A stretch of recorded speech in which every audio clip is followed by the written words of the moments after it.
penampilan Prabowo Subianto itu ironis ya, karena salah satu materi yang terpenting yang dibahas malam itu adalah persis soal pertahanan.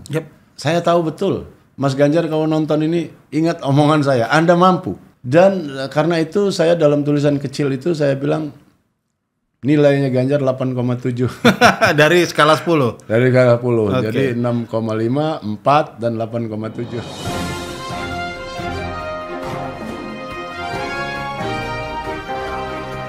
Kita masih ngomongin soal debat capres yang kedua atau debat ketiga. Cuma kali ini kami manggil Pak Manham, Mas Hamid Basaib. Semua orang tahu bahwa dia punya sikap mendukung pasangan 03 Ganjar Pranowo dan Mahfud MD. Cuma sejauh ini kita tahu memang juga Pak Manham ini punya pandangan-pandangan yang kurang lebih objektif lah kalau melihat fenomena-fenomena semacam itu. Jadi menarik sekali. Saya kira kita akan mendengar beberapa hal-hal yang belum kita dengar dari orang lain nih, dari analisisnya Pak Manham soal debat kemarin. Oke, Pak Man. Ya.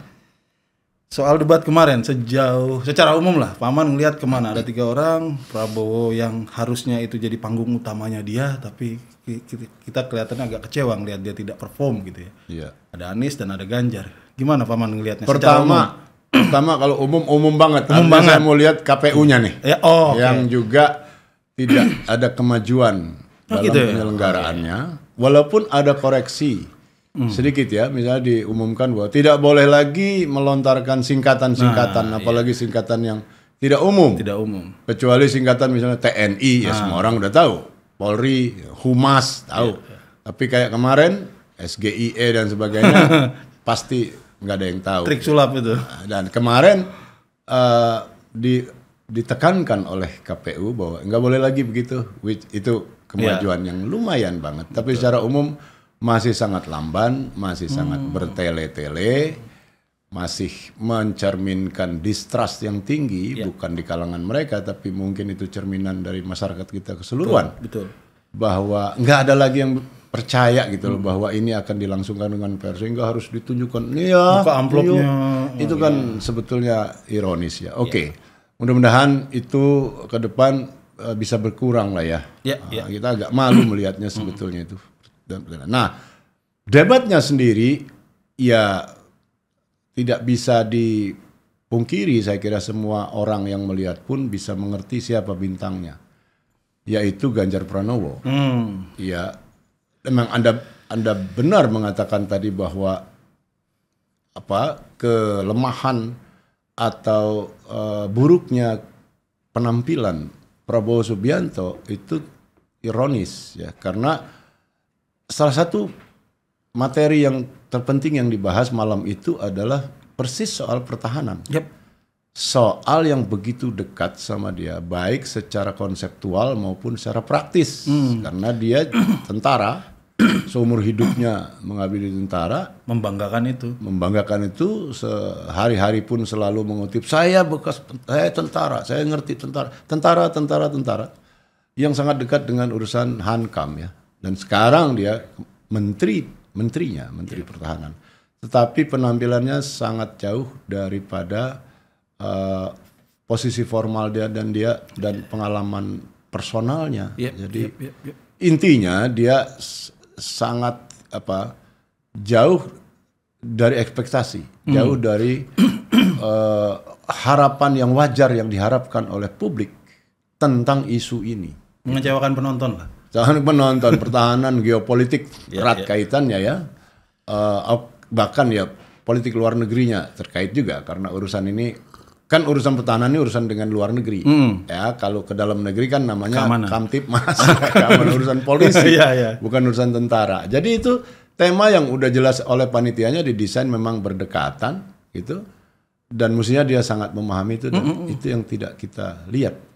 Memang ironis. Pak Manham setelah debat ini saya perlu konfirmasi juga, ini tulisannya Pak Manham bukan yang dibagi-bagikan oleh orang di media sosial soal review debat tersebut? Iya, saya nulis pendek saja itu dan spontan. Pendek saja, dan itu dalam tulisan yang pendek itu hanya kayaknya beberapa kalimat pendek tentang Prabowo yang ya Prabowo jeblok gitulah ya. Iya. Langsung dilewati membahas Anies, Pak Manham membahas Anies yang Iya. menurut Pak Manham tampil ya dia punya gaya retorika yang baik tapi kemudian sering meleset dalam detail. Iya. Gitu. Kacau ketika masuk ke detail-detail persoalan. Iya. Kayak apa contohnya? Ya misalnya soal presiden. Nah, dia kritik presiden ini kalau ke konferensi internasional, ya entah bilateral, entah multilateral, maksudnya kayak forum besar PBB atau OKI gitu ya, G20 banyak lah. Dan presiden kita makin sering ke luar negeri, kira udah Pak Jokowi aja udah berpuluh-puluh kali ya selama 9 tahun. Nah dia kritik gitu bahwa itu kok jangan cuma datang nonton langsung pulang. Loh, pertanyaan kita mau ngapain lagi seorang presiden di negara orang lain? Iya, iya. Kan itu perlu protokol yang rumit sekali persiapannya. Nggak bisa, kita juga nggak mungkin mau nerima misalnya Presiden Perancis datang ke sini ada pertemuan, habis itu Presiden Perancis bikin acara macam-macam lagi di sini. Kan kita nggak mau itu. Ngontrak dulu 1 bulan di sini gitu misalnya. Nggak mungkin. Asik kayaknya di sini gitu. Iya, Kan enak mungkin. nih di Bogor, adem. Bisa saja itu, tapi kan itu butuh persiapan dan betul. pengamanan terutama. Dan pengamanan 2 negara nih. Iya, kan rumit sekali. Iya, Jadi iya. emang nggak boleh. Bukan berarti apa yang dikatakan Pak Anies itu nggak penting, misalnya mempromosikan ini, mempromosikan itu, tentu saja itu perlu, ya.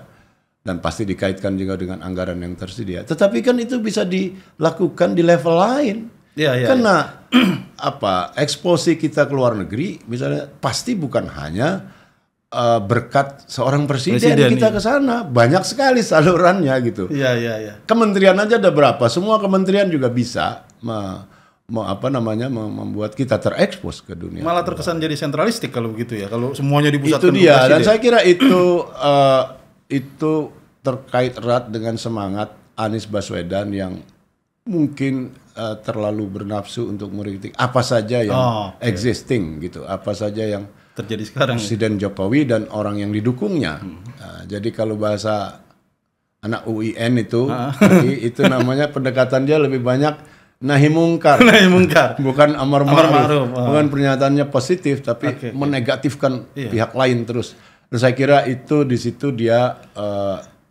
cukup terlalu jauh. Ya. Ada beberapa contoh lagi lah. Misalnya soal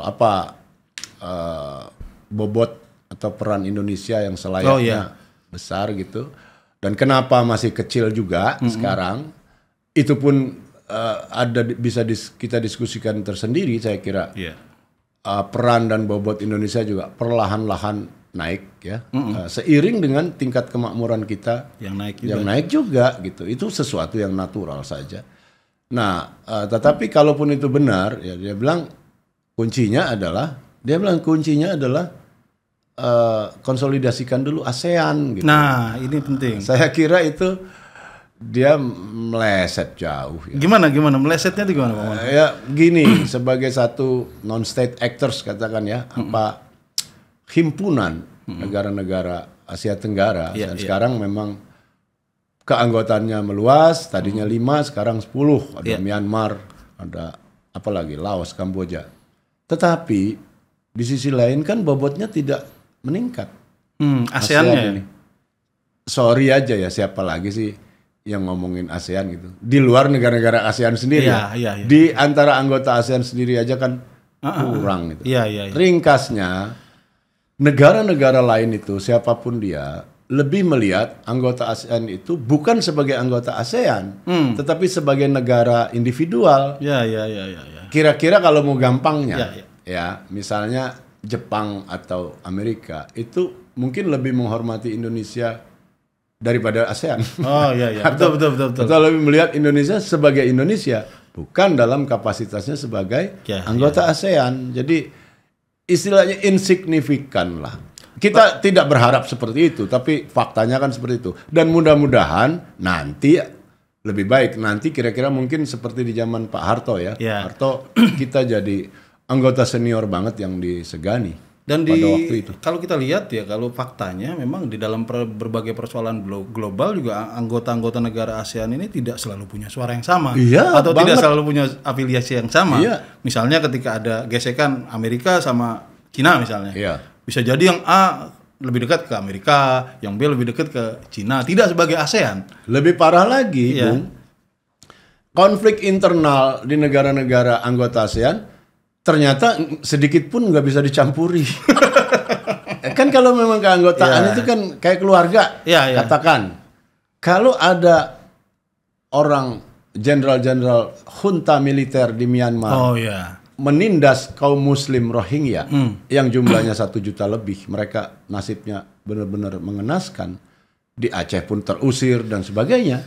Apa yang bisa dilakukan? Iya. Bahkan oleh Indonesia, negara muslim terbesar, ternyata nggak banyak, sama sekali nggak ada. Apalagi yang Filipina, apalagi Thailand, ternyata enggak gitu. Jadi maksud saya penonjolan potensi ASEAN itu sama sekali tidak sesuai kenyataan. Ada beberapa ide dari Anies yang kelihatan wah, tapi menurut saya ini patut dikritik juga. Misalnya kayak dia semalam menyebut, kemarin waktu debat itu menyebut rumah kebudayaan Indonesia. Kita mau bangun rumah kebudayaan Indonesia di apa negara-negara sahabat gitu. Ini bentuknya kayak apa gitu. Kita ingin membangun rumah kebudayaan Indonesia di tiap-tiap region di seluruh dunia. Sehingga di tiap-tiap region kita akan memiliki satu tempat di mana Indonesia menunjukkan karya budayanya. Itu memang begini, Anies saya lihat dengan segala hormat ya sebagai sahabat, dia artikulasi dan artikulasi dan formulasi kalimatnya tetap kuat. Top chair lah dia. Dia oratorio ya, dia kemampuan orasinya bagus sekali sejak dahulu dan tetap terjaga, kefasihannya baik sekali. Nah, saya kira justru karena ini agak deceiving bagi penontonnya gitu, sehingga orang cukup alpa atau cukup mengabaikan substansinya. Artinya substansinya walaupun belepotan gitu katakan ya, ketutupan sama kemampuan retoriknya yang tinggi. Dia sampaikan dengan cara yang canggih. Iya. Jadi kalau misalnya katakan di dalam survei-survei dia tinggi, masuk akal gitu dan wajar. Walaupun bagi saya pribadi enggak gitu. Karena saya tetap lebih berfokus pada substansi. Karena dalam debat semacam ini soal presiden ya. Yang jauh lebih penting tentu saja adalah substansinya. Betul. Bukan gayanya, bukan tingkahnya dan sebagainya. Kita butuh hiburan dengan gaya. Iya, sedikit, fine. Tapi jelas sekali porsi terbesar mestinya yang kita lihat adalah substansinya. Nah, di titik substansi itu menurut saya Anies banyak masalah gitu. Misalnya, ya itu tadi presiden lalu, kalau presiden misalnya ikut konferensi apa, hendaknya membawa delegasi kebudayaan. Itu kan repot sekali ya. Dan kebudayaan itu luas. Oke lah, kita ambil kesenian dan beberapa jenis yang lain. Misalnya kuliner, bagian dari kebudayaan yang penting. Nah, apa tukang kerak telur apa harus dibawa? Nasi uduk, apa nasi gudeg, gimana apa cara rawon? milihnya? Nah, milihnya gimana? Siapa yang dibawa? Yang tukang rawon dari Surabaya apa? Dan seterusnya, dan rumit sekali. Dan itu sentralistik banget. Iya, dan apa poinnya gitu? Iya. Lagi-lagi seperti saya katakan tadi, apakah ini tidak penting? Oh ya penting, tetapi itu bisa di handle di level lain. Betul. Bukan di level presiden yang lagi ikut konferensi antar negara. Jadi maksud saya tahu Anies tidak selemah ini sebetulnya. Saya mengenal dia. Dia orang yang pintar sekali. Tapi harus diakui bahwa di sini ide-idenya cukup menggelikan, agak konyol dan menggelikan. Kita membayangkan nanti mungkin tamu negara ketika bertamu ke negara lain bawa rombongan sebanyak itu orang Anda mau bikin aneh, karnaval? Ya, apa aneh gitu. Belum soal biaya. Iya. Dan sorry kalau kita lihat negara lain lagi, apa ada presiden lain yang melakukan itu? Kan nggak ada. Gitu. Kalau presiden Perancis atau perdana menteri Jepang ke sini, yang nggak bawa, dia akan bawa nanti 3 bulan lagi ada diurus sama kerjasama kementerian lainnya gitu. Itu pun sebagian misalnya teaternya gawat. Nanti ada musik jazz dari Kanada, sering di sini. Dan juga. itu berjalan baik-baik saja sejauh ini. Biasa saja ya. Nggak ngintilin presiden. Iya. Ngintilin presiden. Jadi ya, aduh saya agak hampir nggak percaya bahwa itu diucapkan oleh sahabat saya yang sangat pintar. Ya. Oke, sekarang kita ke calon presiden 03. Wah, ini favorit saya. Ini favorit. Katanya hebat sekali tampilnya semalam. Iya, jadi kalau kita komparasi lah ya dibanding penampilannya dalam debat sebelumnya jauh saya kira. Di sini Ganjar sudah jauh lebih confident, percaya dirinya muncul, ya. Dan mungkin juga karena didongkrak oleh jaket Top Gun. Iya, mengagetkan. Dan itu pilihan yang cerdik menurut saya, gimmick yang kuat, warnanya enak dilihat, hijau begitu, ada banyak. Bahkan bikin Prof Mahfud kelihatan lebih ganteng. Iya, dan yang dulu kan disaster Pak Mahfud tuh, pakaian adat. Iya.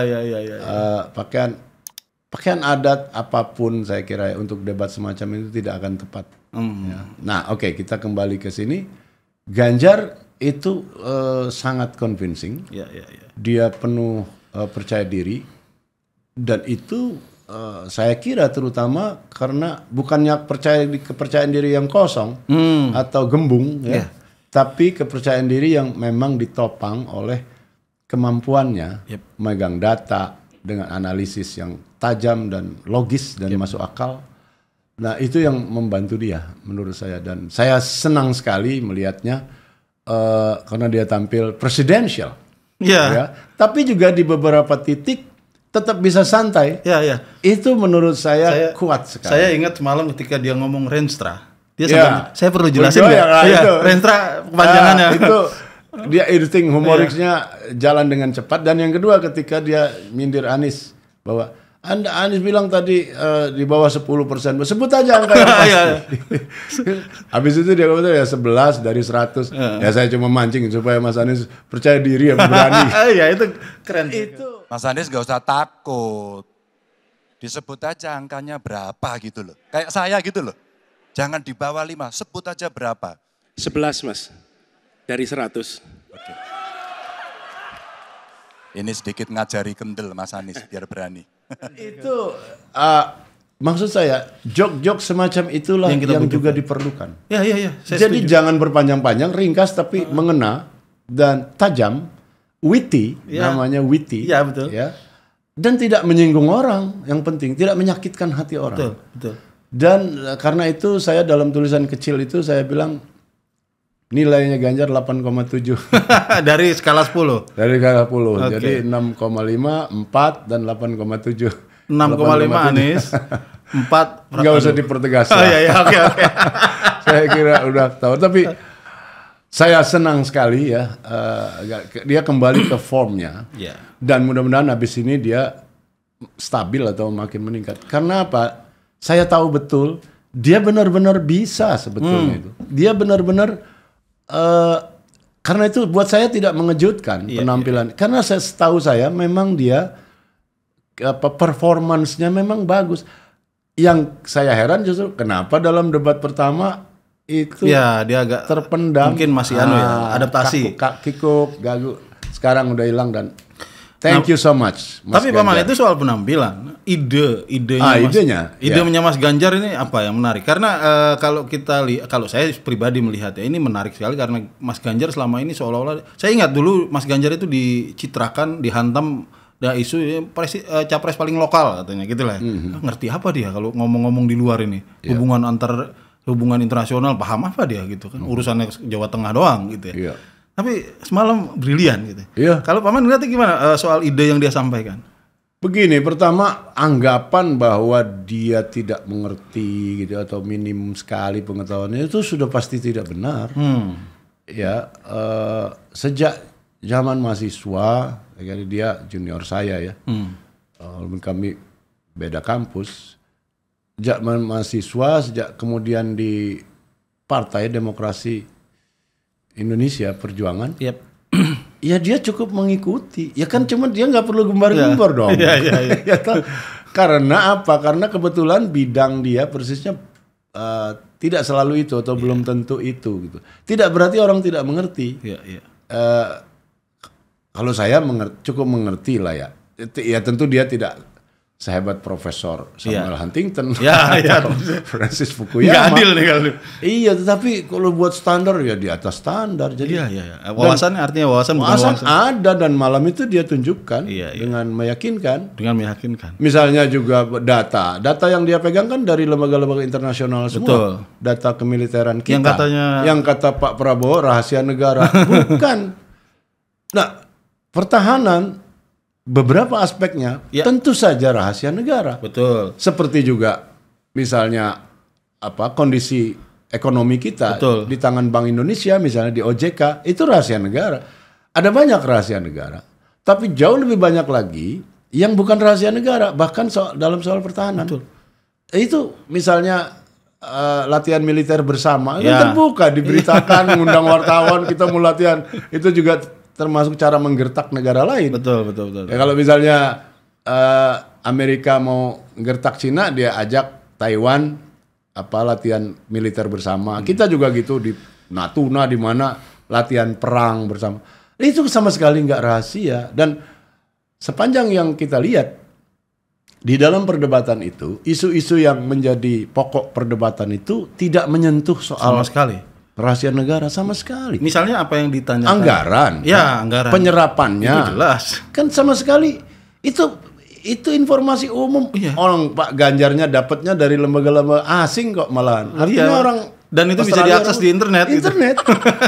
Saya nggak ngerti kenapa Pak Prabowo terus-menerus berkilah atau berkelit bahwa itu rahasia negara, bahwa pertahanan adalah sakral dan sebagainya. Dan karena itu tidak bisa saya buka.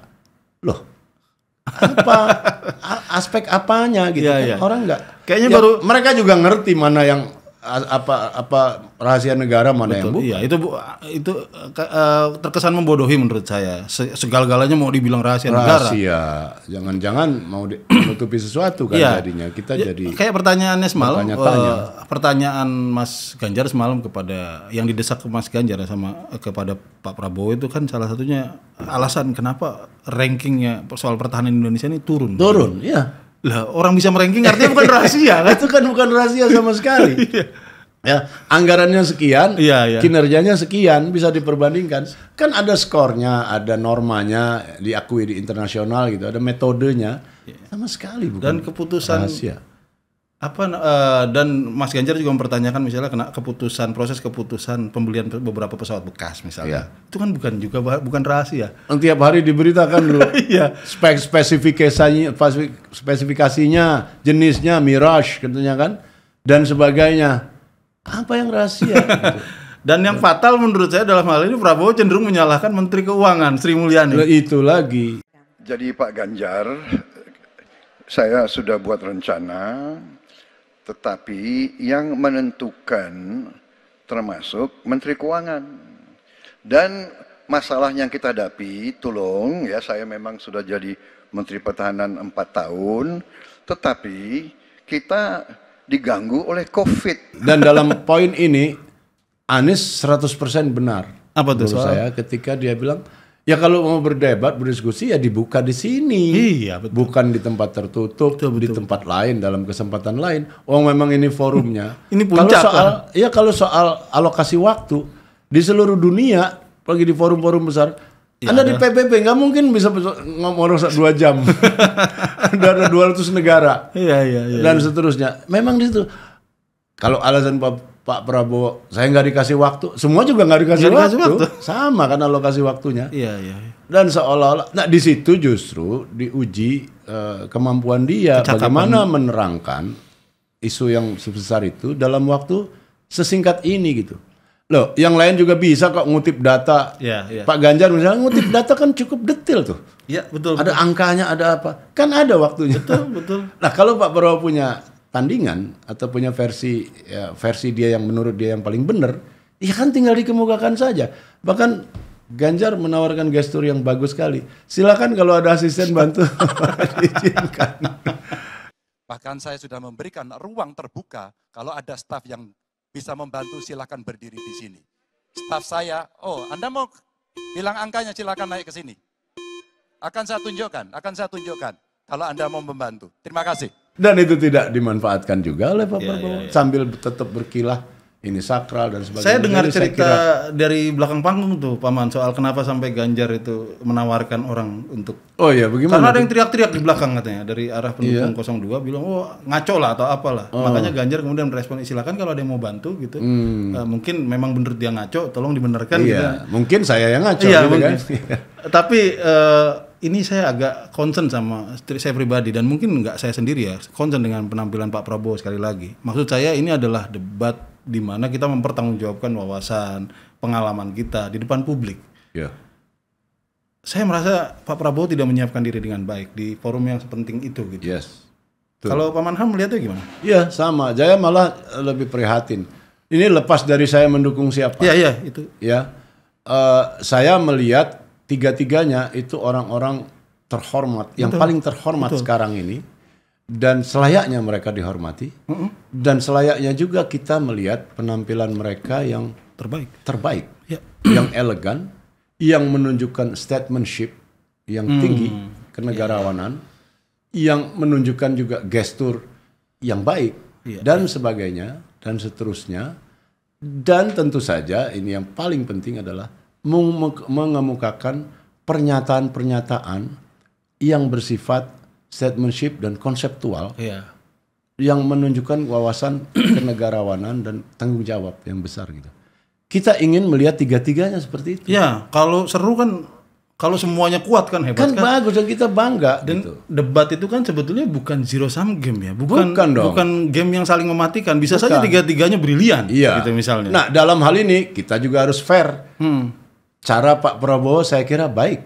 Ya. Dalam hal kalau ada yang dia akui kebenarannya, dia akui. Fair, dia selalu begitu dari dulu yang kita juga bisa lihat.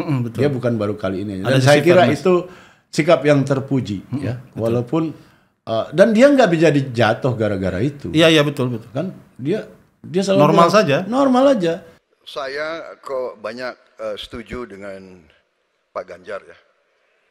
Ya. Kalau benar masuk akal, saya setuju. Kalau ngomong, ya kumaha. Itu menunjukkan fairness dia dan kita hargai di situ ya. Tapi yang lain-lainnya memang cukup mengecewakan ya. Mestinya dia bisa tampil lebih baik ya, karena kita tahu juga kemampuan dia lebih baik dari itu. Iya, harusnya ya dia kenapa dia tidak mau atau tidak mampu mengekspresikannya sebagaimana standar dia yang tinggi gitu. Dia lahir di keluarga terpilih, punya keluarga intelektual. Iya, keluarga bapaknya intelektual. itu raksasa. Pendidikannya ekonomi juga elit gitu ya. Ya, dari kecil dia di Eropa dan akses terhadap pengetahuan itu bukan hal yang sulit buat dia. Iya, dan kita tinggal begini saja dia bisa ngambil buku manapun gitu misalnya. Kita lihat bahasa Inggrisnya aja hampir native. Iya, betul. Dan dia bisa memanggil pakar siapapun untuk berdebat dengan dia, melatih diri setidaknya. Iya. Dan selama ini dia selalu membangga-banggakan itu kan. Saya mau mengumpulkan pakar-pakar. Iya. Itu yang tidak saya lihat jejaknya kemarin malam itu. Ya itu dia. Kalau dalam jurnalistik juga mestinya ini berlaku ya. Di jurnalistik itu kalau Anda nulis, nah sarannya adalah show it, don't tell. Jadi jangan bilang saya ini belajar nulis di sana di sini puluhan tahun ini. Ya diam aja, tunjukin aja dengan kualitas tulisan. Sampai orang gitu. Pinter nulis. Iya, biar orang yang ngambil kesimpulan. Jangan dia bilang saya ngumpulin 60 profesor segala macam. Nggak penting 60 atau 600 atau 1. Penting itu ada nggak, keluar nggak, terekspresikan through you kan, gitu, melalui Anda gitu kan. Ya itu ya kita sayangkan ya sebagai salah satu calon presiden. Ini pertanyaan yang agak klise Pak Man. Banyak pandit yang kemudian menganggap bahwa debat itu secara statistiknya penting. Debat itu tidak banyak mengubah hal gitulah. Ini debat adalah terjadi di momen di mana pilihan semua orang sudah mengeras gitu ya. Ya saya pilih Anies misalnya, atau saya pilih Ganjar, apapun yang terjadi ya saya tahu kalau dia hebat gitu misalnya. Atau saya pilih Prabowo, dia babak belur di debat juga, tapi saya tahu dia hebat, saya tetap akan pilih dia gitu. Bener nggak? Kalau kita ngelihat dari beberapa kali debat dan animo orang sejauh ini, Mungkin bukan berapa kali debat lah, beberapa kali pilpres. Oh, beberapa kali pilpres. Oke, lebih kuat menarik. ya. Itu memang kelihatan, walaupun saya lupa angka-angkanya, kecil sekali, mungkin 3-5%. Jadi kira-kira kalau kita sebut kontribusi elektoralnya debat terhadap pemilih pilihan di D-Day ya, di hari pemilihan, itu ada taksiran 3-5% dengan metode perhitungan tertentu. Itu yang terjadi selama ini. Gitu. Ini pun beberapa orang yang suka survei gitu ya, yang suka menyurvei, itu juga mengemukakan masih angka yang lama itu. 3%-an, 2. Ada rumusnya dan sebagainya. Saya terus terang tidak bisa memastikan karena saya tidak menghitung sendiri, tidak pakai metode tertentu, tapi yang saya lihat hanya berdasarkan kesan ya. Sekarang mungkin tingkatnya lebih tinggi. Ya, pertama proliferasi medsos begitu kuat. Ya, kedua ini penting sekali, Bung. Pemilih milenial dan Gen Z kita, generasi Z kita itu kan udah di atas 50% kalau digabung. Betul. Ini saya kira ya, saya duga ini adalah pemilih-pemilih yang bukan fanatik atau bukan doktriner, dogmatik ya. Jadi tingkat fluktuasi atau kemungkinannya berubah itu tinggi. Lebih besar dari. Ya, lebih besar dari generasi sebelumnya gitu.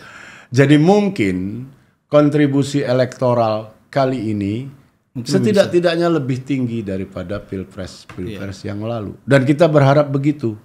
Tentu saja. Dan yang saya tahu ya generasi Z, generasi milenial sekarang ini generasi yang demanding kan. Mereka menginginkan standar yang lebih tinggi daripada generasi sebelumnya. Dan saya kira satu lagi aspek yang penting, eksposi atau tingkat kepenontonan orang terhadap debat kan juga meninggi. Betul. Ya. Salurannya makin banyak, bukan hanya TV sekarang. Anda buka YouTube baru bisa lihat ketemu Main TV. Iya, Main TV lah.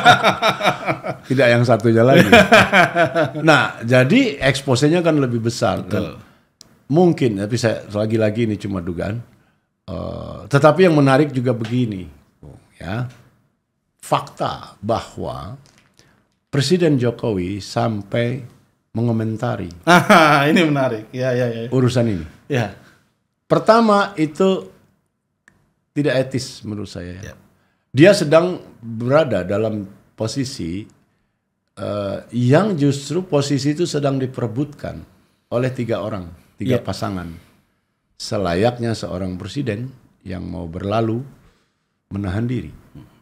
Sok nggak tahu lah. Diam saja. Dia harus nahan diri. Dia sebagai orang, tentu saja punya pendapat, komentar ya. tentang bakmi Jawa aja dia punya komentar kan, mendapatkan, apalagi soal sepenting ini pasti punya. Tapi kan tidak semua yang dimiliki itu harus dikeluarkan, terutama kalau dia dibatasi oleh jabatannya sebagai presiden. Dan kita lihat sekarang dia cukup panjang mengomentari ini, menyinggung soal-soal etik personal dan rahasia negara. Tujuan debat adalah edukasi, bukannya mengecam secara personal dan seterusnya. Sebuah komentar yang bukan hanya isinya aneh, tetapi juga kepanjangan untuk seorang presiden. Apa itu artinya? Saya menduga, lagi-lagi ini menduga, saya nggak mewawancarai Pak Jokowi. Saya menduga itu cerminan dari kekhawatiran dia. Kekhawatiran bahwa jagonya ini, termasuk anaknya tentu saja, itu bisa rawan nih posisinya. Bisa terancam. Ini kalau kualitas debatnya seperti kemarin. Gitu. Saya akan kejar soal ini. Tapi saya juga punya catatan bahwa ini di luar pola komunikasinya Pak Jokowi. Tadi seperti Paman Ham bilang bahwa biasanya dia lebih anteng nih. Biasanya dia lebih bisa menahan diri sebetulnya. Bahkan untuk hal-hal yang langsung mencerca dirinya. Iya, betul. Dia sangat sedikit komentar atau tidak berkomentar sama sekali. Bahkan saya mencatat ada perubahan ton emosi. 1 hari setelah debat, besoknya dia ditodong wartawan, dia ngomong, ditanya, Pak, Menteri Pertahanan dikasih skor 5 oleh Mas Ganjar gitu kan. Gimana responnya? Dia kayak, tanya sama Menhan gitu kan. Saat tanya sama Menhan, tanya. Tapi setelah itu dia mengomentari. Ada perubahan ton emosi ya. Kira-kira. Dan sekarang dia panjang itu tadi sampai Panjang. minta format di debat diubah. Padahal dulu sebelumnya kalau tanya Pak Kaesang atau Pak Gibran, loh kok jangan tanya saya. Iya. Dan seterusnya. Betul. Jadi jawabannya minimum sekali Iya. untuk hal yang justru selayaknya dia jawab. Iya. Karena ini menyangkut anak kandungnya. Ya kan? Iya. Bagaimanapun. Lah ini untuk yang Harusnya tidak dia jawab. Ya dia jawab. Maksimal. Malahan dia jawab panjang lebar. Ini artinya apa? Ya, menurut saya itu tadi. Itu mencerminkan Kecemasan. tingkat kecemasan. Apa yang mungkin terjadi, Paman? Apa yang Yang paling dicemaskan? buruk, yang paling telak tentu saja adalah jagonya kalah. Dengan pengorbanan pengorbanan politik. Ini kan artinya pengorbanan politik ya. Dia dicerca, dikecam karena proses yang cemar di Mahkamah Konstitusi dan Bertindak sebagainya. sampai sejauh itu, ya. Ini kan nggak pernah terjadi. Iya. Dalam sejarah kita begitu keras kecamannya dan beruntun tidak henti-henti sampai hari ini. Nah dengan segala macam itu kok kalah? Wah, saya kira dia sangat sulit menerima kemungkinan ini. Karena itu dia kerahkan senjatanya lah dengan harapan kan approval rating dia tinggi. Dia tetap modal dasarnya itu saya kira ya. Dia populer jadi dia ngomong apa aja kira-kira Ya, rame gitu ya. rame dan pendukungnya akan amin. Ada kemungkinan dia mungkin mau mengangkat beban dari pundak Prabowo setelah babak belur di debat gitu. Akhirnya orang berdebat tentang apa yang dia katakan. Boleh jadi itu consolation istilahnya. Dilus-lus dan tenang gitu. Iya. Dan itu biasa. Itu kan bahasa lain dari consolation semacam itu. Bisa jadi saya nggak tahu. Soalnya saya juga mencatat sebelum debat terjadi kan dia sempat ketemu makan sama Prabowo. Ya. Ya lumayan ramai, tapi harusnya biasanya apa yang dia lakukan, apalagi dalam konteks ini ya, dia ketemu capres di tengah huru hara di ini, itu bakal jadi debat berhari-hari. Ternyata adem-adem saja, relatif adem lah tanggapan orang. Ya biasa saja, biarin aja. Gitu. Karena yang lebih parah dari itu kan sudah berlalu. Iya. Dan lagi-lagi soal etika itu juga kan bisa jadi persoalan. Betul. Dia jelas sekali dia makan malam bersama hanya salah satu dari 3 kontestan. Itu sekaligus jelas dia sengaja dan jelas dia tahu bahwa itu kurang etis. Tapi jelas sekali pula dia nunjukkan bahwa dia itu mengirim pesan pada publik bahwa hey para voters, ini jagoan. Ini jagoan saya loh. Jangan kita gampang sekali menduga itu bukan bocor tapi dibocorkan. Jelas sekali. Ya gitulah ya. Ini part of the game. Part of the game yang mestinya tidak layak dilakukan oleh seorang presiden. Gitu maksud ini udah saya. Jauh banget ya. Jauh ini. Tapi kan yang lebih buruk juga sudah terjadi. Makanya saya bilang tempo hari itu, ini jangan-jangan keburukan ini jadi benchmark sehingga orang melakukan keburukan yang derajatnya lebih rendah dari pencemaran di Mahkamah Konstitusi itu. Oke saja. Jadi jadi sudah banal. Pernah yang lebih parah. Iya, jadi banal. Ini gini, ini yang belum seberapa mendingan. Jadi semua kemudian dimaafkan atau dimaklumi. Itu yang jangan sampai terjadi. Iya. Ini jangan sampai jadi ukuran yang normal. Benchmark. Jangan sampai. Paman, dengan kondisi kayak begini masih ada 2 forum debat lagi lah. Ada capres sekali, cawapres sekali, capres sekali. Apa yang kira-kira terjadi? Ngelihat ini kan ada yang kelihatannya dari awal sampai sekarang makin panas mesinnya nih. Iya. Kayak Ganjar tadi kan kita bilang di awal dia biasa saja, relatif biasa, tapi di ini cemerlang. Anies ya relatif stabil walaupun kemarin menurut saya dia agak emosional kelihatan. Prabowo kok tambah jeblok gitu loh. Ini kok kalau Paman lihat ini menggambar pola ini bisa berlanjut nggak di debat-debat selanjutnya? Secara pribadi, secara subjektif juga, saya berharap ini berlanjut. Artinya kecemerlangan bukan berarti Prabowo tetap jelek maksud saya. Saya lebih menekankan Ganjarnya tetap cemerlang atau semakin cemerlang karena saya tahu betul. Mas Ganjar kalau nonton ini ingat omongan saya, Anda mampu. Oke, Anda itu mampu. Ini dikatakan Paman kepada Ganjar. Ya, ini sekarang saya katakan. Mudah-mudahan dia nonton. Maksud saya, jangan segan sedikit pun untuk mengekspresikan kemampuan itu. Anda tidak perlu merasa bersalah karena pintar.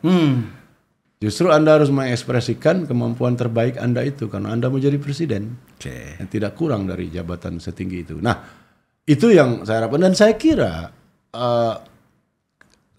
kecenderungannya ke depan ini akan begitu. Termasuk juga untuk wapresnya. Nah, ini Untuk debat wapres. Kira-kira nih ya, kalau menurut saya dan harapan saya, Pak Mahfud juga akan wah, saya juga bisa. iya, ini kolega saya kemarin brilian. Saya nggak mau kalah. juga harus sebrilian ini kemarin. Dan saya juga mampu. Dan lagi-lagi Pak Mahfud juga kalau lihat ini main TV ini, saya tahu pasti.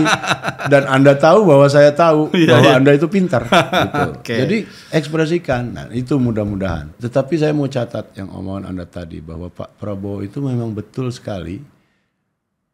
Umumnya retoriknya masih berupa imbauan-imbauan nasionalistik dan populistik yang sangat garis besar gitu. Iya, iya. Jadi big picture-nya itu very big.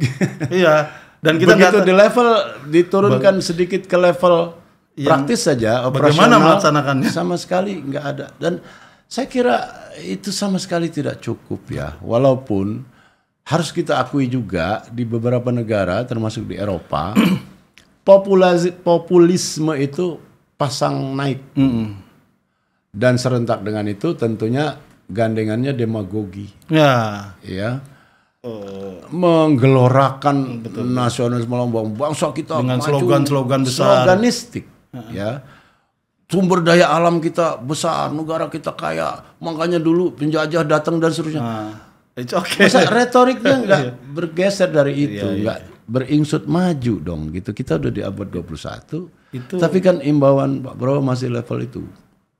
Cinta tanah air, siapa yang tidak? Iya. Kan dari yang tempo hari udah ngomong, saya bersedia mati. Siap mati. Itu gini, pertama Nggak perlu mati. Bangsa ini lebih memerlukan Pak Prabowo yang hidup daripada yang mati. Mas Anies, saya tidak punya apa-apa. Saya sudah siap mati untuk negara ini.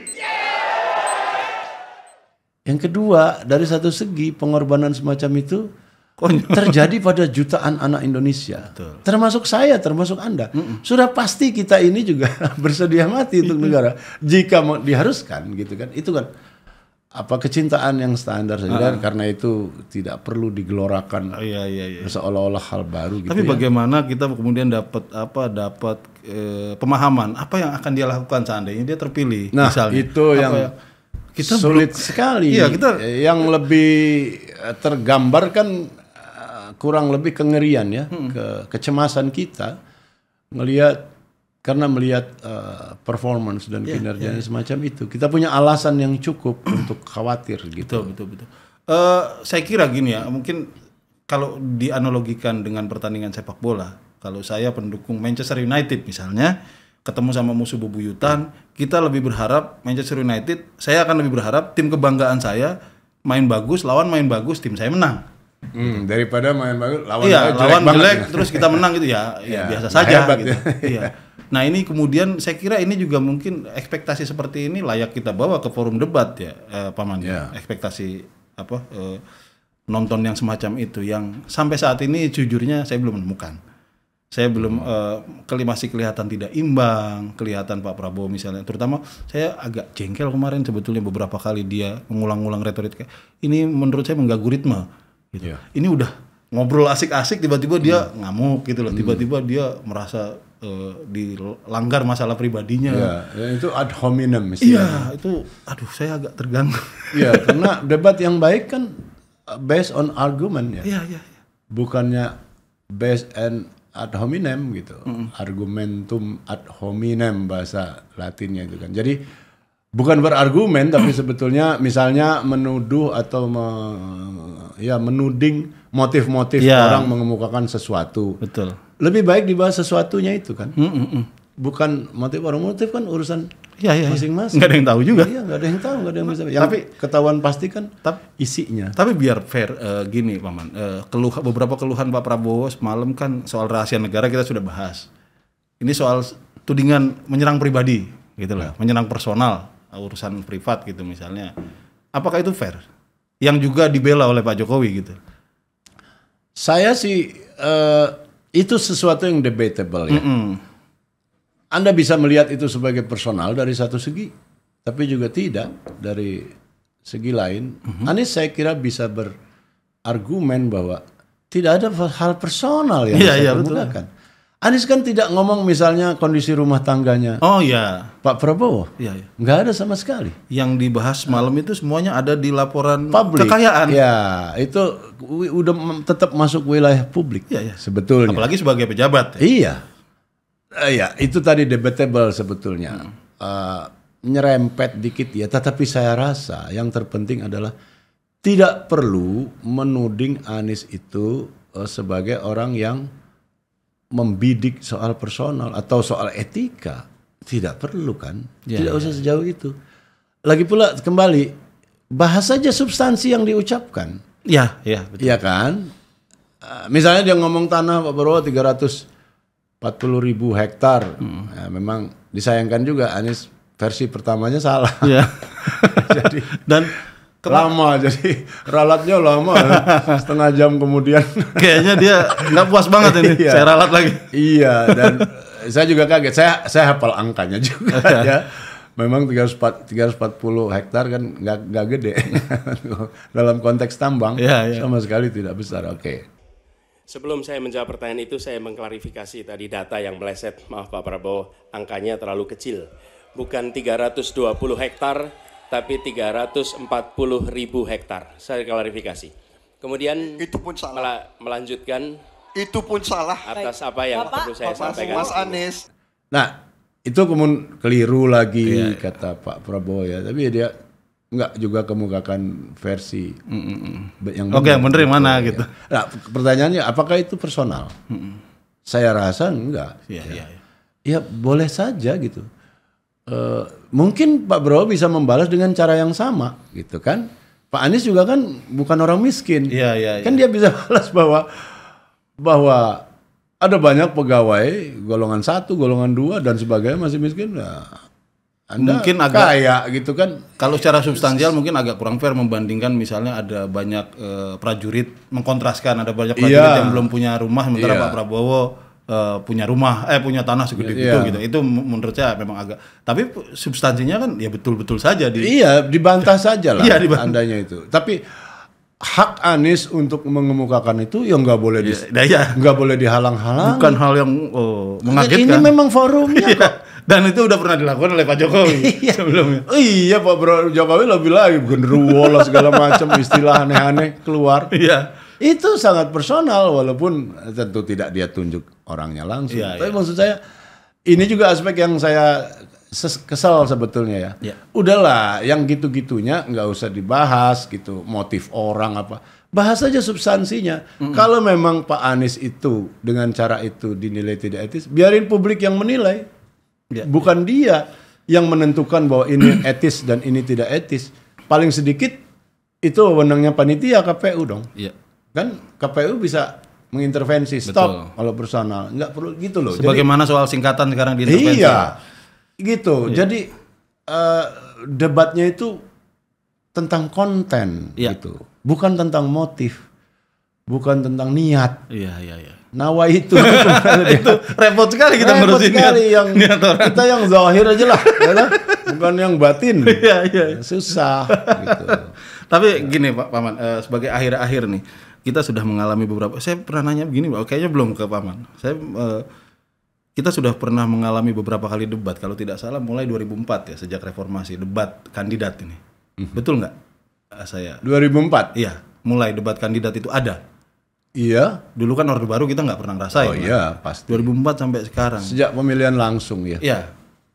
Kalau Paman sendiri menilai, kalau saya nih punya bayangan, kayaknya debat ini periode ini paling menarik sebetulnya, paling dinamis, Iya. walaupun misalnya ada yang kedodoran gitu ya, tapi tidak banyak pak ewuhnya, tidak banyak berputar-putarnya, sopan-sopan gitu lah ya. Kayaknya kalau Paman sendiri gimana? Betul, menilai saya debat? kira kesan Anda betul. Justru kembali yang saya persoalan birokratisme KPU-nya sebagai penyelenggara. Kok kayaknya ribet amat sih. Iya, iya. Dan saya kira cobalah dihilangkan. Misalnya ada waktu, masih ada waktu, sisanya masih mau digunakan, Pak. Udah biarin aja gitu. Kan nggak semua harus dieksplisitkan. Saya nggak ngerti ini berbahasa ini bagaimana. Kalau orang udah diem, ya sudah dong. Apalagi sisanya cuma 7 detik. Dia ngomong mengingatkan itu aja sudah pas habis. Malah lebih. Jadi nggak ada logikanya. Ya udahlah, dia ngalir aja dengan cepat gitu. Sehingga perdebatan itu bisa berlangsung lancar dan orang ngikutinya juga nggak tersendat-sendat, diintervensi terus sama. Kayak saya ada satu detail sih yang mengganggu Paman ketika panelis itu disuruh maju dan ngambil bola-bola itu mereka itu udah diposisikan udah nggak boleh ngomong, udah kayak alat perang. Saya ingat zaman Porkas itu tokoh siapa disuruh ngambil bola pingpong ya dulu. Nah lo zaman Pak Ali Sadikin itu diputer bola pingpong nomor. Mereka kan itu nggak layak. Profesor. Nah maksud saya, para profesor, sahabat-sahabat saya, sebagian saya kenal pribadi Anda itu. Masa nggak protes, nggak menunjukkan keberatan sedikit itu bahwa Anda diperlakukan begitu. Saya kayak disuruh ngambil nomor Porkas itu. Digagal disebut panelis kita diperkenalkan satu persatu, tapi nggak boleh ngomong. Dikasih mic juga enggak. Tugasnya ngambil bola itu bernomor dan sampul masih ditutup ya. Ini lihat masih disegel. Buka. Nah, aspek itunya. Itu bisa dilakukan oleh host, sebetulnya gampang sekali itu. Makanya. Masa kita begitu amat sih gitu menyelenggarakan debat. Mudah-mudahan berikutnya yang nggak perlu itu nggak usah lah gitu. Simple sudah prinsipnya. Manfaatkan waktu efisien gitu. Banyakin debatnya aja deh gitu. Iya, banyakin debat daripada 2 menit Anda kasih 3 menit misalnya 4 menit. Daripada closing statement 4 menit atau pembukaan opening 4 menit tambahin 6 menit. Iya. Karena Anda dihabisin sama bertele-tele yang nggak karuan itu. Gitu. Tapi kita dalam hal ini sepakat ya bahwa ini periode sejauh ini paling menarik ya. Saya rasa ya, dan mudah-mudahan iklim kebebasan semacam ini dipertahankan dan biarin publik juga bisa lihat gitu loh bahwa berdebat kayak gini ini nggak apa-apa. Baik-baik saja. Biasa. Ini debat gagasan, debat kebijakan. Seperti kata Pak Anies dan Pak Ganjar dan poin mereka benar sekali. Ya. Bahwa ini bukan soal pribadi-pribadi. Bukan saya benci Pak Prabowo atau Pak Prabowo benci si Anu. Enggak, Pak Prabowo juga begitu kan. Ini kan soal menilai kebijakan negara yang kebetulan sedang direncanakan atau telah dilakukan oleh orang yang telah menjabat. Bukan soal personal. Dan harus banyak-banyak dilakukan itu. Harus sering-sering gitu supaya terjadi edukasi yang sehat. Oke, Paman, terima kasih banyak komentar-komentarnya nih. Oke, kita ketemu di debat-debat selanjutnya. Mudah-mudahan.